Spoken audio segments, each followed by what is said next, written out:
पंतप्रधान नरेंद्र मोदी सध्या ओमानच्या दौऱ्यावर आहेत। या दौऱ्यादरम्यान मोदींनी मस्कतमध्ये असलेल्या 200 वर्ष जुन्या शिवमंदिराला भेट दिली। 2 दिवसांचा नरेंद्र मोदी यांचा हा ओमान दौरा आहे।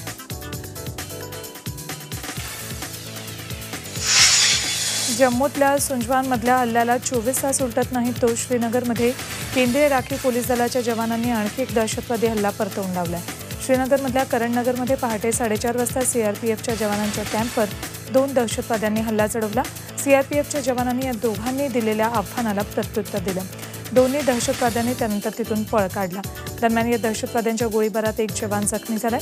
गोळीबार करून पळ काढणाऱ्या दहशतवाद्यांनी श्रीनगरमधल्याच एका रहिवासी भागात आश्रय घेतलाय। सीआरपीएफच्या जवानांनी त्यांचा शोध सुरू केलाय।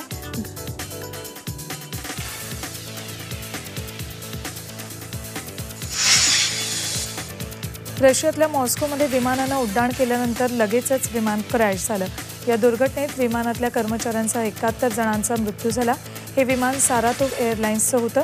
ही दुर्घटना नेमकी कशामुळे घडली याचा तपास सुरू आहे। म्यानमारमध्ये पत्रकारांनी आंदोलन केलं, मात्र हे आंदोलन कोणताही आरडाओरडा न करता शांततापूर्ण असं आंदोलन झालं। डिसेंबरमध्ये 2 पत्रकारांना झालेल्या अटकेच्या निषेधार्थ हे आंदोलन करण्यात आलं।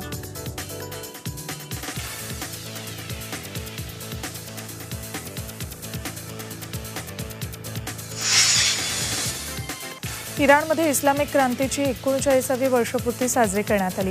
या निमित्तानं तेहरानमध्ये अमेरिके विरोधात रॅलीचं आयोजन करण्यात आलं होतं।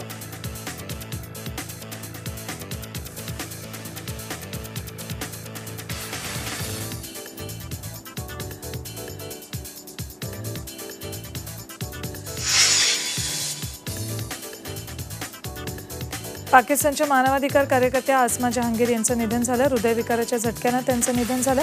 छातीत दुखू लागल्यानं आसमा यांना रुग्णालयात दाखल करण्यात आलं होतं। त्याचवेळी त्यांचं निधन झालं। त्या 66 वर्षांच्या होत्या।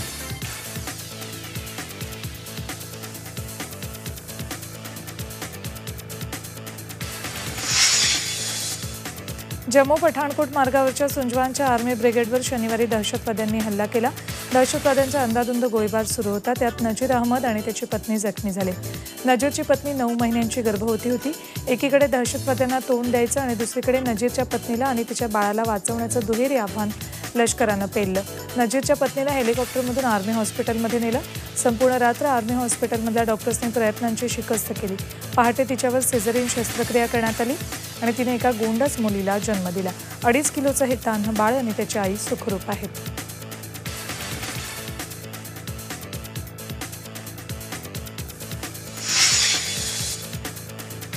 थायलंडमध्ये 13,000 फुटावरून 9वारी साडी नेसून एका महाराष्ट्रीय मुलीनं नवा इतिहास रचला। ही महाराष्ट्रीय मुलगी दुसरी-तिसरी कुणीही नसून पद्मश्री विजेती शीतल महाजन आहे। शीतलने याआधीही अनेक विक्रम स्वतःच्या नावावर केले आहेत। आज चक्क तिनं थायलंडमध्ये 9वारी साडी नेसत 13,000 फुटावरून स्काय डायव्हिंग केलं।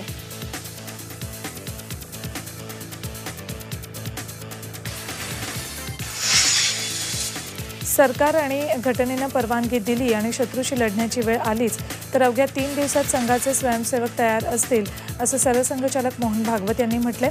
भागवत बिहारच्या मुजफ्फरपूरमध्ये संघाच्या शिबिरात बोलत होते। शत्रूशी युद्ध पुकारण्याची वेळ आली तर लष्कराला तयारीसाठी 6 ते 7 महिने लागू शकतात, पण संघाची शिस्त निमलष्करी दलाप्रमाणे आहे। त्यामुळे कायद्यानं परवानगी दिली तर संघाचे स्वयंसेवक अवघ्या 3 दिवसात लढाईसाठी तयार होऊ शकतात असं भागवतांनी म्हटलंय। दरम्यान या विधानाचा विपर्यास झाल्याचं स्पष्टीकरण संघानं एका प्रसिद्धी पत्रकाद्वारे दिलं।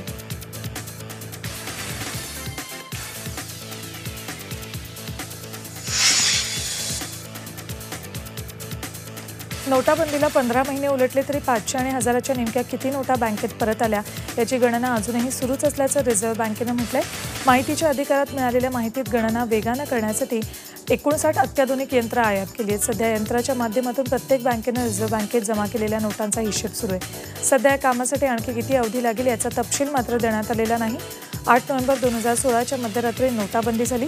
त्यावेळी चलनात असलेल्या 500 आणि 1000च्या नोटांची किंमत 15.44 लाख रुपये होती। त्यामुळे जवळजवळ 99% नोटा बँकेत परत आल्या असून फक्त 16,050 कोटी रुपयांच्या नोटा बँकेत परत आलेल्या नसल्याचं पुढे आलंय।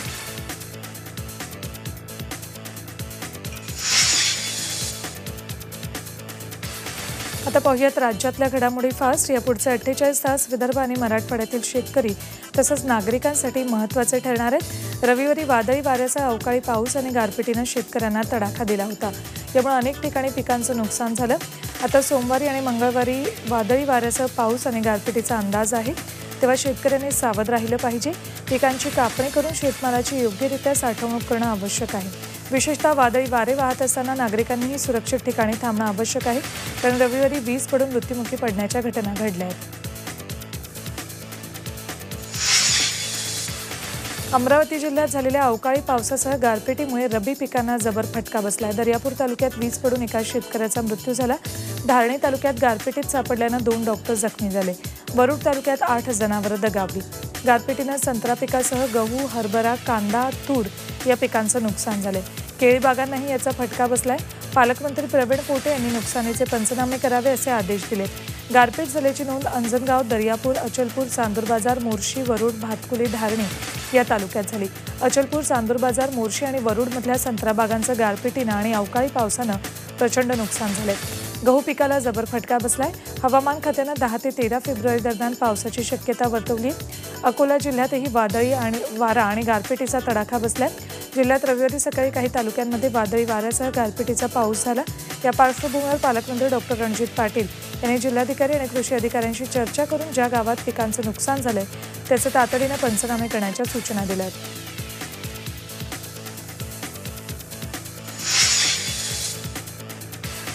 लातूर जिल्ह्यातल्या अनेक भागात सोसाट्याच्या वाऱ्यासह अवकाळी पाऊस बरसला, तर लातूर आणि उदगीर तालुक्यातील काही गावात जोरदार गारपीटही झाली. तर लातूर तालुक्यातील बोरगाव काळेमध्ये बाळासाहेब देशमुख या शेतकऱ्याचा शेतात वीज पडून दोन बैलांचा मृत्यू झाला. लातूर तालुक्यातील बोरगाव काळे, करकट्टा, खंडाळा, हिसोरी, शिराळा, माटेफळ, पिंपरी, आंबा तसंच परिसरातील गावात जोरदार गारपीट झाली. तर उदगीर तालुक्यातल्या वाढवणा परिसरातही गारांचा पाऊस झाला. या अवकाळी पाऊस आणि गारपिटीच्या तडाख्यात शेतकऱ्यांच्या शेती पिकांचं मोठं नुकसान झालं. गहू, ज्वारी, बाजरी आणि हरभरा या पिकांसहित टोमॅटो, मिरची, दोडका यासह विविध भाज्या पिकांचंही मोठं नुकसान झालं.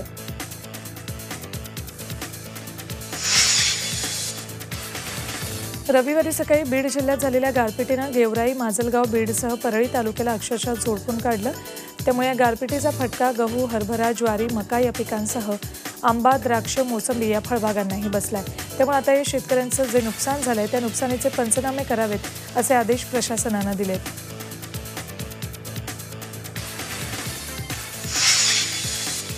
जालना जिल्ह्यात एकूण 234 गावात गारपीट झाली. यामुळे काढणीला आलेली पिकं जमिनीवर लोळून पडली. गारपीट, वादळी वारा आणि अवकाळी पावसामुळे जिल्ह्यातील शेतकऱ्यांचं मोठं नुकसान झालंय. या गारपिटीचा सर्वाधिक फटका मंठा आणि परतूर तालुक्यातल्या गहू, केळी, ज्वारी, हरभरा आणि सोंगणी केलेल्या पिकांना बसलाय. मंठा तालुक्यातील 55 गावात गारपिटीमुळे नुकसान झालंय. गारपीट झाल्यानंतर जालना जिल्ह्याचे पालकमंत्री बबनराव लोणीकर यांनी मंठा आणि परतूर तालुक्यातील गावात जाऊन नुकसान झालेल्या पिकांची पाहणी केली. तसंच शेतकऱ्यांकडून झालेल्या नुकसानीची माहिती देखील घेतली. जिल्ह्यात झालेल्या नुकसानीचे पंचनामे करण्याचे आदेश प्रशासनाकडून देण्यात आले. या नुकसानीची भरपाई देण्यासाठी पाठपुरावा करणार असल्याचं लोणीकरांनी म्हटलं.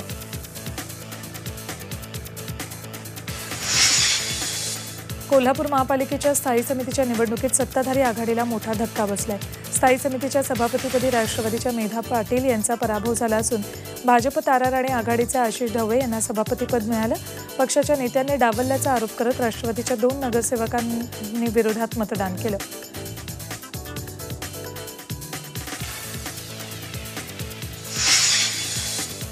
आगामी निवडणुकांसाठी शिवसेनेनं एकला चलोरेचा नारा दिल्यानं भाजपने याची गंभीर दखल घेतली. शिवसेनेनं आपल्या भूमिकेवरून माघार घ्यावी यासाठी भाजपनं सेनेची मनधरणी करण्यास सुरुवात केली. येत्या विधानसभेत 288 पैकी 140 जागा देऊ असा प्रस्ताव भाजपनं सेनेसमोर ठेवलाय. यामुळे शिवसेनेच्या मनातील कडवटपणा काहीसा कमी होऊ शकतो असा भाजपचा अंदाज आहे. या संदर्भात भाजपाध्यक्ष अमित शहांनी दिल्लीत शिवसेनेच्या राज्यसभा खासदारांसोबत चर्चा केली. सोबत लढलो नाही तर दोघांचेही नुकसान होईल असं भाजपकडून सांगण्यात आलंय.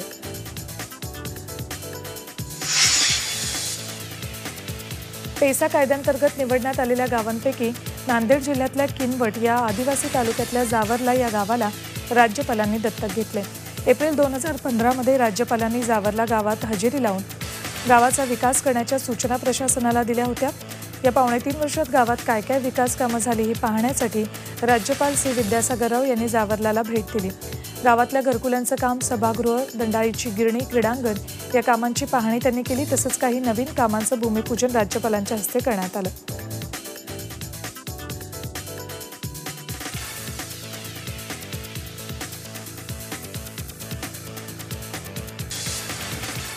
शेताच्या राखणीला निघालेल्या एका शेतकऱ्याच्या डोक्यात वार करून खून करण्यात आला। इंदापुरातली ही घटना। या खुनाचा तपास तातडीने लावावा यासाठी श्वान पथकाची मागणी करण्यात आली। तपास लागेपर्यंत मृतदेह ताब्यात घेणार नाही असा निर्णय नातेवाईकांनी घेतलाय। मनोहर मस्के या तरुणाचा मृतदेह रक्ताच्या थारोळ्यात पडून होता।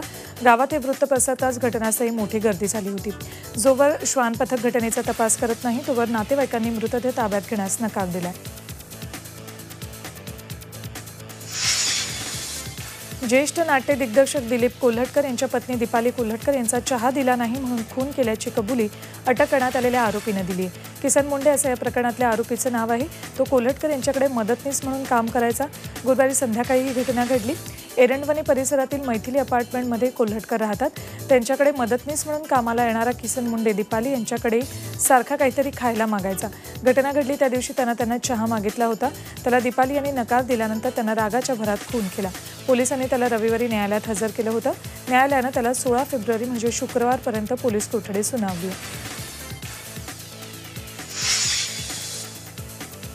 पुण्यातल्या धायरीमध्ये एका तरुणाचा दगडाने ठेचून खून करण्यात आलाय।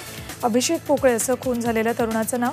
सोमवारी पहाटे 2:30च्या दरम्यान गणेशमळा परिसरात हा खून करण्यात आलाय। महत्त्वाचं म्हणजे हा खून करणाऱ्या 3 आरोपींना पोलिसांनी तात्काळ अटक केली। दारू पिताना झालेल्या जुन्या वादातून हा खून झाल्याचं सांगण्यात येतं।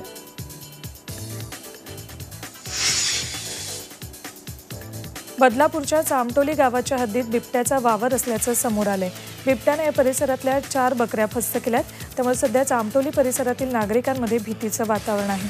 या सर्व प्रकारानंतर बदलापूर वनविभागाच्या कर्मचाऱ्यांनी चामटोली गावात तळ ठोकलाय। बिबट्याच्या पायाचे ठसे वनविभागाला आढळल्यानं वनविभागातर्फे खबरदारीचे उपाय करण्यात येतात।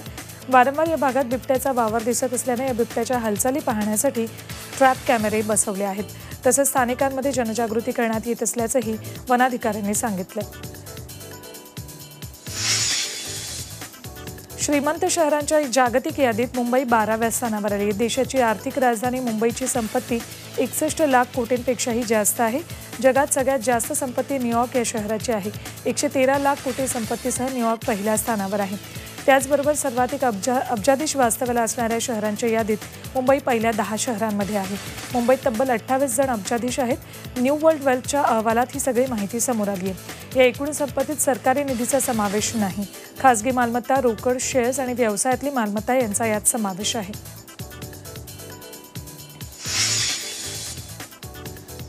डोंबिवली शहरातील आदरणीय अशा नागरिकांचा सन्मान करण्याची प्रथा डोंबिवली नागरी सत्कार समितीतर्फे सुरू करण्यात आली। गेली 5 वर्ष हा उपक्रम शहरात राबवण्यात येतोय। शहरातील 41 संस्था यासाठी एकत्र येऊन हा अभिवादन सत्कार सोहळ्याचा कार्यक्रम करतात। आतापर्यंत अनेक मान्यवरांचा सन्मान करण्यात आलाय। यंदा अंधत्व निवारण क्षेत्रातील कार्यकर्त्या सरोज नेरुरकर, आर्थिक गुंतवणूक क्षेत्रातील कार्यकर्त्या हेमा धारगळकर, कामगार क्षेत्रातील श्रीनिवास जोशी, ज्येष्ठ नागरिक संघटन क्षेत्रातील रमेश पारखे, शिक्षण आणि राष्ट्रीय सामाजिक सेवा क्षेत्रातील डॉक्टर कृष्णन नमोंद्रे आणि वैद्यकीय मदत क्षेत्रातील NR हेगडे या सर्वांचा सन्मान करण्यात आला। झी 24 तास आणि झी मराठी दिशाचे मुख्य संपादक विजय कुवळेकर यांच्या हस्ते या सर्वांचा सन्मान करण्यात आला। यावेळी कार्यक्रमाच्या अध्यक्षस्थानी ज्येष्ठ पत्रकार सुधीर जोगळेकर होते।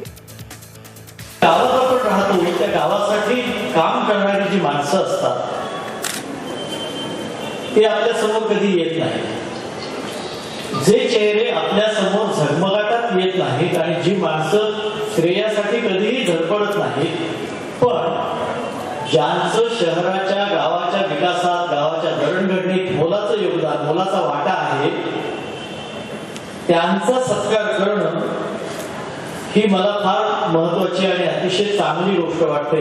घर, संसार, नोकरी, उद्योग विसरून काम केलं आणि डोंबिवली शहराच्या उभारणीसाठी हातभार लावला। जे प्रसिद्धीपासून दूर राहिले, ज्यांनी कुठल्याही कामाचं श्रेय स्वतःकडे घेतलं नाही, अशा निस्वार्थी निरपेक्ष मंडळींचा सत्कार करण्याची योजना ही नागरी सत्कार समितीने 5 वर्षापूर्वी आखली आणि 22 संस्थांपासून सुरू झालेला हा प्रवास आज 41 सहभागी संस्थांवरती येऊन ठेपलेला आहे। पुण्यामध्ये शिवसृष्टी उभारण्याचा प्रस्ताव आहे. जागेच्या प्रश्नामुळे तो गेली कित्येक वर्ष रखडला होता. आता मात्र मार्गी लागण्याची चिन्हे आहेत. ही शिवसृष्टी चांदणी चौकात साकारणार असून त्याचा आराखडा प्रसिद्ध नेपथ्यकार नितीन देसाईंनी सादर केला.